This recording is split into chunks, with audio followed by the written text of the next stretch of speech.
Halo guys, Assalamualaikum warahmatullahi wabarakatuh. Kembali lagi bersama saya Bobby Herian. Kali ini saya ingin membahas mengenai surganya umat Islam dengan surganya umat Kristiani. Kenapa saya buat konten ini? Karena banyak sekali di luar sana tuh umat Kristen ya atau Nasrani itu mengolok-olok surganya umat Islam. Katanya surganya mesum lah, ada dapat 72 bidadari lah gitu kan. Memang di pikiran mereka tuh ya, yang bagi-bagi orang yang suka nista agama Islam ini, memang pikirannya hanya kotor guys, mesum gitu. Jadi ketika mereka mendapati surga umat Islam itu nanti dikasih 72 bidadari, dan itu pun mereka tidak punya pengetahuan tentang itu. Mereka hanya tahunya nanti umat Islam itu akan dapat 72 bidadari. Itu aja mereka tahu. Mereka nggak tahu detailnya seperti apa itu. Sehingga mereka dengan gampang berpikiran kotor, mesum dan menghina gitu kan, mengatakan wah surganya umat Islam itu mesum, dapat 7 bidadari gitu, yang ada pesta seks saja gitu. Nah mereka nggak ngerti, makanya saya jelaskan sini. Nah mereka membangkang katanya surga mereka itu adalah nanti kita hidup seperti malaikat di surga gitu, jika nggak ada mesumnya. Kalau kita bicara malaikat kan berarti kan suci bersih, itulah nanti di surga. Nah ini perlu kita bahas guys biar kita paham ya. Mana yang logis antara surganya umat Islam dengan surganya umat Kristiani? Nah, kita bahas. Kita mulai ya pembahasannya. Ada yang tidak diketahui yang harus dijelaskan dulu. Ya. Pertama, yang mendapatkan 72 bidadari itu hanya bagi yang mati syahid. Ya, berperang melawan agama Allah. Berperang membela agama Allah, itu mati syahid di medan perang. Misalnya kayak perang para sahabat gitu kan, bagaimana dia bisa membela Islam gitu kan dari ancaman kafir Quraisy, itu mati syahid seperti itu. Atau misalnya kayak membela negara ya kan, membela bangsa dari ancaman penjajah dengan niat lillahi ta'ala, itu mati syahid juga. Nah ini nggak semua orang dapat 72 dari, nggak semua pukul rata, mungkin hanya sedikit yang dapat itu, yang itu banyak paling ya di bawah itu, bahkan mungkin cuma dapat satu atau berapa gitu. Jadi nggak pukul rata, itu yang pertama ya. Nggak semua umat Islam tuh dapat 72 dari. Nah yang kedua, perlu diketahui bidadari yang dikasih itu diberikan oleh Allah itu adalah ya, itu dinikahi. Jangan lupa, posisinya adalah dinikahi. Sama seperti kalau di dunia, kalau anda nikah sah itu kan, seperti misalnya Sulaiman Salomo poligami. Kalau di kitab umat suci agama Kristen itu kan Salomo itu poligami. Siapa lagi, berapa nabi itu Daud, yang lainnya itu poligami kan. Jadi semuanya itu legal, dinikahkan posisinya. Jadi bidadari adalah makhluk yang Allah ciptakan untuk Allah nikahkan dengan pria-pria penghuni surga. Di posisinya adalah legal. Ya, kalau di dunia saja itu nikah legal, yang menikahkan itu adalah penghulu, apalagi di surga, yang nikahkan langsung Allah. Allah ciptakan, langsung Allah nikahkan dengan pria-pria di surga. Ingat, posisinya adalah legal. Posisi nikah, bukan muhrim, tapi muhrim, dinikahkan langsung oleh Allah SWT. Allah langsung berikan dan Allah nikahkan dengan pria-pria penghuni surga. Jadi ada dua yang perlu diketahui ya sementara ini ya, posisinya adalah legal nikah, dan itu tidak semua dapat 72. Nah lalu kalau kita ngomong masalah bidadari, itu kan kalau kita bicara mengenai objek perempuan, itu kan bukan hanya mengenai masalah seks saja, tapi juga masalah perhiasan, keindahan dunia. Kita tahu ya, kita pengen punya istri yang cantik, anak-anak yang cantik, teman-teman yang cantik, apalagi pegawai yang cantik, semuanya cantik. Kenapa? Bahkan kita pengen nengok di TV pun ya, atau tulisan TV itu yang cantik.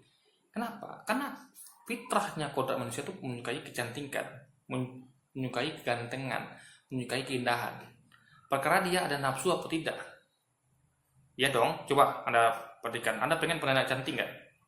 Apakah ketika anak cantik ada nafsu? Tidak. Nggak semua yang ngomong tentang kecantikan itu ngomong tentang hawa nafsu. Tapi ini masalah keindahan. Semua cantik itu nggak semuanya dipandang dengan nafsu guys. Itu yang perlu kita ketahui. Bagi saudara kita umat Kristiani yang berpikiran mesum ya, kotor, nggak semua ngomong tentang kecantikan itu adalah kotor. Anda pengen punya anak cantik, ya kan? Apakah Anda pikiran kotor pada anak-anak? Tidak, ya kan?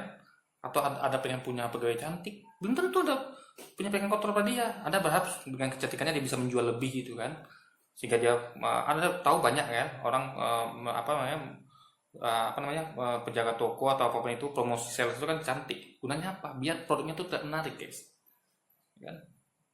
Jadi jangan lalu berpikiran kotor tentang kecantikan. Benar itu ya, itu identik dengan cantik. Tapi gak semua tuh dulu tentang nafsu seksual. Tapi untuk keindahan, pajangan, keindahan memandang gitu, guys. Itu perlu diketahui gitu. Ini nggak melulu masalah soal seks gitu. Kalau Anda menyinggung mengenai pesta seks, bisa tanya di mana salahnya pesta seks. Kalau Anda lakukan itu dengan murim Anda, coba. Dan tentu pesta seks ini tentu bukan bukan 1 lawan 2 atau 3, itu beda. Pesta seks yang dimaksud, ya, kalau Anda mau ambilkan seperti itu ya. Saya dengan istri saya misalnya itu pesta seks gitu, atau Anda dengan pasangan Anda dengan suami istri itu pesta seks. Kalian berpesta gitu, melakukan seks gitu, kenikmatan yang hakiki, kenikmatan yang sah, yang legal. Baik mata hukum maupun agama, itu pesta namanya. Karena pesta itulah keriangan. Ada pesta yang benar, ada pesta yang salah. Ada pesta seks dengan isi Anda sendiri, apa salahnya? Ada pesta makan dengan makanan Anda sendiri, apa salahnya? Sama tidak berlebihan. Ada pesta makan, minum dengan uang hasil yang halal, apa salahnya coba? Jadi nggak semua kata pesta itu adalah negatif. Tergantung sudut pandang. Kalau Anda pesta dengan yang bukan murim, seks itu ya haram. Tapi kalau ada pesta seks dengan pasangan Anda yang legal, itu adalah kenikmatan yang diridhoi sama Allah dan juga di mata hukum itu legal. Dia jangan dikit-dikit pesta seks lalu pikirannya. Lalu ya yang ketiga dengan kayak ada lagi yang Anda tidak tahu yang perlu saya kasih solusi ya. Nanti di surga nanti kita tuh semua tuh dibangkitkan dengan umur maksimal, umur yang tengah-tengah, nggak muda nggak tua. Itu umur 33 tahun semua sama. Kenapa? Agar tidak ada lagi di surga tuh iri-irian. Coba bayangkan ya, logika sederhana. Di surga nanti ada anak kecil, ada kakek-kakek, ada anak remaja. Apa nggak iri-irian tuh? Yang kecil kan, aduh, saya kecil ini, itu apa? Atau yang tua, aduh saya udah tua ini, itu masih muda. Iri-irian nanti. Yang muda pengen jadi dewasa, yang tua pengen jadi dewasa. Yang dewasa tentu mau tetap dewasa dong, nggak mungkin dia mau tua. Itu logikanya guys, karena kita di surga nanti kekal gitu. Kalau Anda di surga nanti pakai fase hidup pula dari kecil dewasa, tua, kecil lagi, itu kan aneh-aneh sekali gitu. Nah makanya semua dibuat umur sama 33 tahun. Nah pertanyaannya ya, di dunia orang banyak ingkar janji ya. Anda bayangkan ya, Anda di surga nanti misalnya Anda mencintai seorang gitu kan, dan Anda suami istri dengan dia, tentu Anda pengen hubungan itu langgeng sampai di surga nanti kelak. Sama kayak Adam dan Hawa, mereka suami istri itu dari surga sampai ke dunia, mereka langgeng gitu guys. Nah bayangkan Anda terpisah dengan istri Anda ya. Di surga Anda hidup seperti malaikat, nggak punya istri kan? Jadi hubungan Anda cuma sampai dunia saja. Ketika Anda meninggalkan istri Anda, itu ada sedih yang mendalam, karena nanti akan lagi bisa menjadi pasangan yang suami istri di surga nanti. Logis nggak guys? Kalau saya nggak menerima apa itu. Karena suami istri di dunia itu nanti akan jadi suami istri lagi di akhirat, selama sang istri tak pada suaminya. Itulah anugerah terbesar. Sehingga mereka akan dipertemukan lagi di akhirat nanti sebagai pasangan suami istri. Ya kan? Kalau kepercayaan tidak, hidup seperti malaikat di surga, berarti nggak ada nikah nggak ada. Semuanya seperti malaikat jomblo itu, malaikat itu kan jomblo gitu kan. Nah, itulah. Jadi kalau Anda memilih hidup di dunia akhirat, saya milih hidup di dunia. Kenapa? Di dunia saya punya pasangan, punya tempat saya berbagi, punya tempat saya bersayang. Di surga saya jomblo guys, di malaikat gitu. Hidup seperti malaikat jomblo. Kerjanya hanya memuji Allah gitu, memuji Tuhan. Sedangkan kita tahu ya, memuji Tuhan tuh nggak mesti nunggu di akhirat. Di dunia juga bisa. Di dunia kita bisa hidup seperti malaikat. Nggak percaya, coba Anda buktikan. Anda kurung di Anda di kamar ya, Anda praktekkanlah ibadah terus menerus seperti malaikat, bisa kalau Anda mau. Cuman rasanya nikmat tidak? Tidak guys, karena Allah tidak menginginkan itu. Allah tidak menginginkan ibadah yang seperti itu. Allah menginginkan tuh ibadah yang seimbang. Anda menikmati dunia tapi tidak sampai kepada yang haram, dan Anda juga jangan lupa kepada akhirat gitu. Jadi Allah tuh dalam Islam, Allah tuh ingin hidup seimbang. Sholat yang ibadah kepada Allah iya, ke semua manusia juga iya, menikmati hidup juga iya gitu. Itu Allah inginkan. Bahkan Allah tuh senang melihat jejak kenikmatan dalam umatnya, dalam hamba-hambanya. Misalnya Anda baru makan enak nih, Allah senang itu. lihat Anda tersenyum, Allah senang ketika Anda menikmati rezeki yang diberikan dia, lalu Allah mengucapkan alhamdulillah ya Allah atas rezeki engkau hari ini. Itu Allah senang. Allah senang melihat jejak kenikmatan pada hambanya. Itulah hebatnya Allah dalam Islam gitu. Dia menginginkan kita bukan hanya beribadah kepada dia. Memang semua kegiatan kita di dunia ini memang dalam rangka ibadah kepada dia, tapi ibadah dalam rangka kenikmatan juga. Anda makan enak itu ibadah. Saya makan durian misalnya nih, ya Allah terima kasih atas rezekimu hari ini, saya menikmati hasil rezekimu ini, makan alhamdulillah, saya menikmati durian itu dan ucapkan alhamdulillah alamin, terima kasih Allah atas rezeki yang kau berikan ini. Allah senang guys. Coba kurang enak apa coba? Kita senang, Allah senang ngasih kita rezeki, melihat kita senang karena menikmati rezekinya dan bersyukur, Allah senang. Itu kan untuk ibadah juga. Jadi tiap muslim itu tidak lepas dari hidupannya itu dalam rangka ibadah kepada Allah, karena semuanya niatnya itu murni untuk diri Ta'ala. Mulai dari makan, tidur, bekerja, menikmati hidup gitu kan. Itu semuanya itu dilakukan diri Ta'ala. Selama tidak bertentangan dengan ketentuan Allah gitu. Hal-hal yang dilarang Allah di maksiat itu harus tinggalkan. Jadi kehidupan muslim itu harus sangat seimbang gitu, di dunia. Nah, di dunia ini penuh dengan ibadah. Setiap muslim tuh hidupnya hanya ibadah saja. Jadi ibadah itu jangan diartikan hanya sholat, zakat, puasa guys, tapi juga kayak makan juga ibadah kan. Kayak apalagi bekerja itu ibadah, apalagi bahkan nonton hiburan pun ibadah selama bermanfaat dan tidak mengandung maksiat. Apapun itu yang kita kerjakan dengan nikmat itu ibadah, asal dilakukan dengan Allah Ta'ala gitu, dan tidak melanggar syariat gitu kan. Nah, jadi surga dunia itu juga ada, sebenarnya adalah surga juga, surga sementara. Makanya ada orang yang takut meninggalkan dunia, karena dunia itu bagi dia kayak surga gitu. Kenapa dikatakan kayak surga? Karena adanya penuh kenikmatan di dunia yang bisa Anda dapatkan. Cuman ada kenikmatan yang halal dan haram. Kita tentu sebagai muslim cari yang halal gitu kan, bukan haram. Kayak kenikmatan seksual, yang halal dengan suami istri, yang haram dengan wanita yang bukan muhrim. Anda tinggal pilih, Anda mau kenikmatan yang halal dan yang haram gitu. Di surga dunia tuh ya, itu real, nyata. Bahkan ada orang yang pengen hidup sebagai raja, karena raja tuh mencap surganya dunia. Bahkan orang takut mati, meninggalkan hartanya, meninggalkan kekayaannya, jabatannya. Kenapa? Karena bagi mereka itu dunia ini adalah surga. Kenapa disebut surga? Karena adanya kenikmatan. Jadi Allah itu guys ya, mencipta surga tuh penuh kenikmatan. Itu baru logis. Bukan diciptakan seperti malaikat yang nyembah pada dia aja. Kalau orang begitu logikanya, orang kan milih hidup di dunia. Ngapain orang ke akhirat coba? Coba Anda bayangkan ya, nanti di surga nanti kita tuh hanya hidup seperti malaikat, menyembah pada Allah saja gitu. Ngapain coba? Di dunia itu saya bisa melakukannya. Saya kurung di kamar seminggu, sebulan, setahun, ya kan? Hanya keluar makan, tidur aja. Sisanya saya berzikir, berbuat baik, segala macamnya, berdoa, ya kan? Muji-muji Tuhan, gitu kan? Bisa dilakukan dunia, tapi nikmat enggak? Enggak. Dan tidak ada orang yang mau seperti itu. Orang pengen hidup seimbang. Waktu sholat, waktu zikir-zikir, waktu makan enak, waktu jalan-jalan, kan itu orang hidup seimbang itu kan. Dia merasakan dia nikmat dunia itu dirasakannya. Tapi ya tidak berlebihan. Dan harus dalam koridor yang halal, bukan yang haram. Nah, di dunia pun orang mengejar surga, tapi surga yang fana, yang tidak kekal. Ya kan? Surga kenikmatan yang hanya sesaat. Dan itu orang kejar. Bahkan orang ada rela mengubah segalanya demi itu gitu, demi hidup di dunia kayak surga gitu guys, mendapatkan surga dunia. Itu yang cari manusia memang diciptakan kodrat seperti itu ya. Manusia itu diciptakan memang menyukai keindahan, kecantikan, kenikmatan yang halal tentunya gitu kan. Nah, makanya Allah sediakan surga yang lebih baik, jauh lebih baik pada dunia. Di surga ada kenikmatan, di dunia juga ada kenikmatan gitu guys. Sehingga orang akan mau masuk surga. Kenapa? Karena dijanjikan kenikmatan yang lebih daripada dunia. Coba ada di surga dijanjikan cuman memuji Tuhan sebagai malaikat. Berarti kan terjadi downgrade. Kehidupan dunia lebih baik pada akhirat. Ngapain kita ke surga coba? Orang ogah ke surga. Kalau Anda pakai logika ya, kalau tahu ujungnya surga nanti hanya menyembah memuji Tuhan sebagai malaikat, Anda akan menikmati setiap detik Anda hidup di dunia. Kenapa? Karena Anda tidak akan dapat itu lagi di akhirat.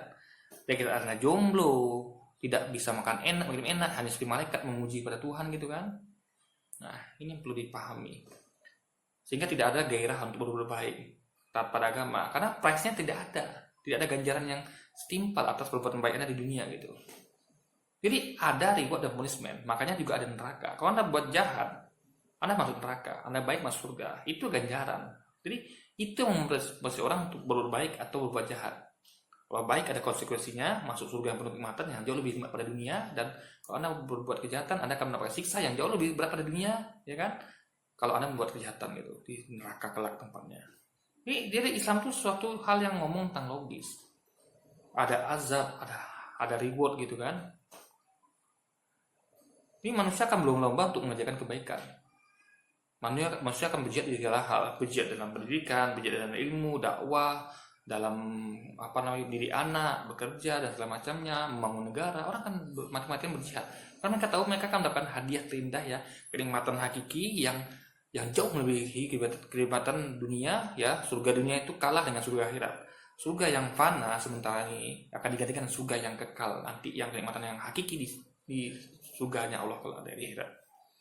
Itulah logisnya surga dalam agama Islam. Ya.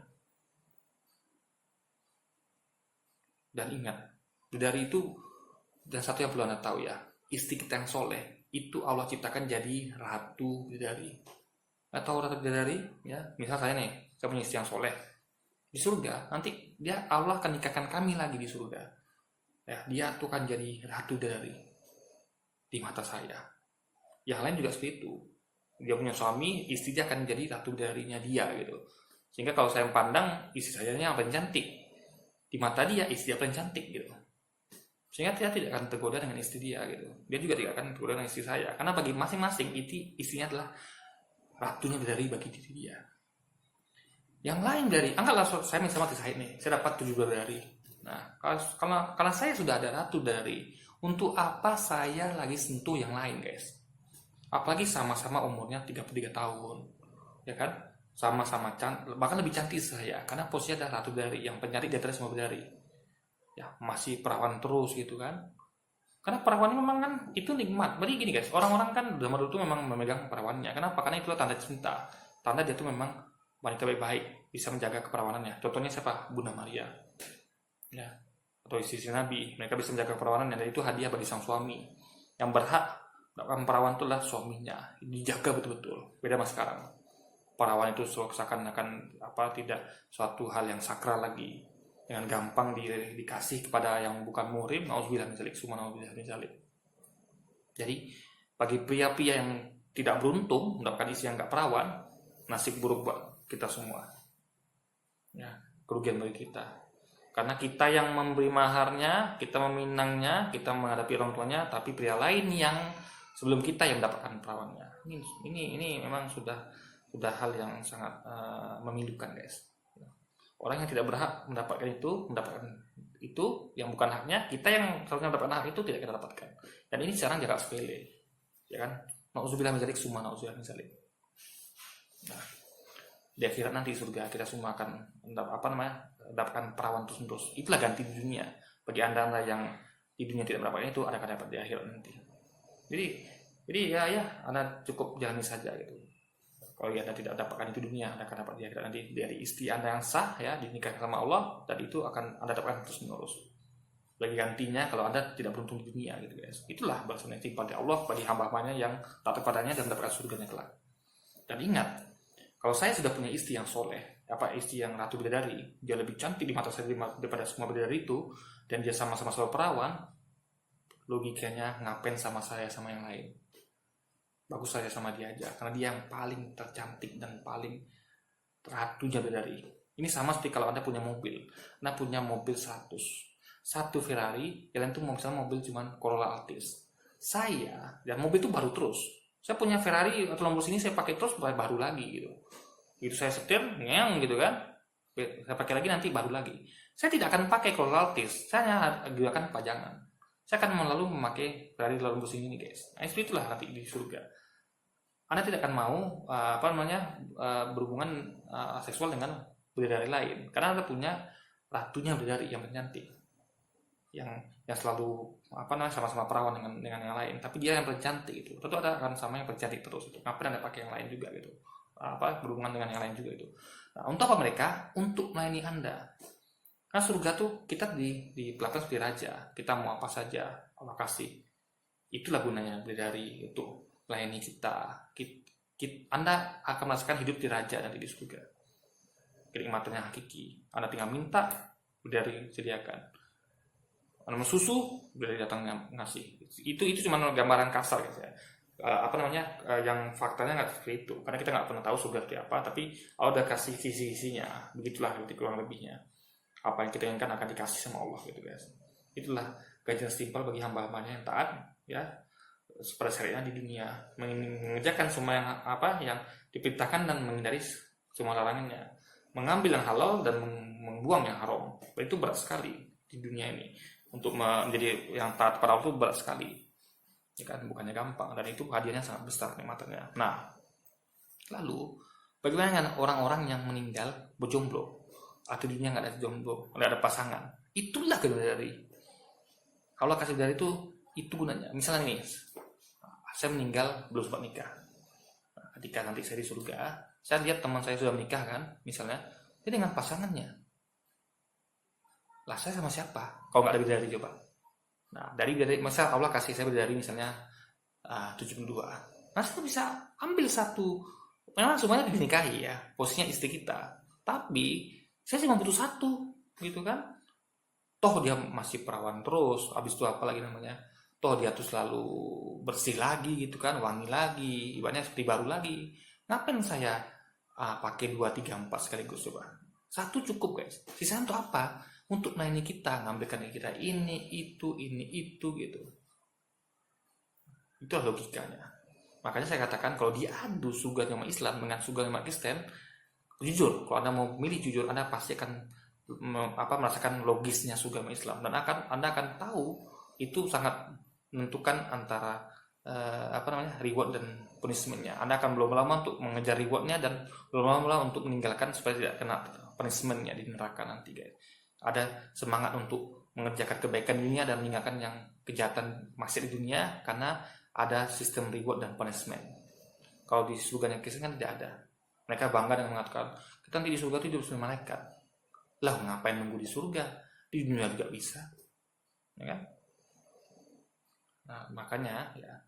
Jadi sekali lagi guys ya, kalau diadu nih pakai logika, surga mana yang lebih realistis? Surga sama Islam? Apa surga sama Islam? Kristen? Jelas jawabannya adalah surga sama Islam. Dan itu ditelaah pakai logika, dan logika itu saya beri kepada Anda di tengah ketidakpahaman Anda tentang bidadari di surga itu seperti apa gitu. Yang tadi yang saya sampaikan ilmunya gitu guys. Biar Anda bisa tulis komentar di bawah ya pendapat Anda sendiri, ya kan? Nah, atau nanti ada saling berkomentar di bawah itu. Saya pengen dengar pendapat Anda. Menurut Anda mana lebih logis antara surga Islam dengan umat Kristen? Oke guys, jadi mungkin sekali lagi saya buat video ini bukan untuk menistakan agama apapun, menyinggung apapun, tapi ini sebagai pelajaran bagi anda yang suka menistakan agama Islam dengan mengatakan ini agama musuh, nanti di surga dapat 7 bidadari. Itu kan sering jadi bahan olok-olok bagi umat Kristen karena mereka tidak paham. Dan itu saya pahamkan di video ini, dan lagi ini video pelajaran education ya, edukasi untuk mengajak kita berpikir ya, membandingkan, menganalogikan yang mana yang lebih realistis. Apakah surga yang Islam atau umat Kristen? Oke guys, jadi mungkin sekian dulu video saya kali ini. Sampai jumpa lagi di video-video selanjutnya. Wassalamualaikum warahmatullahi wabarakatuh.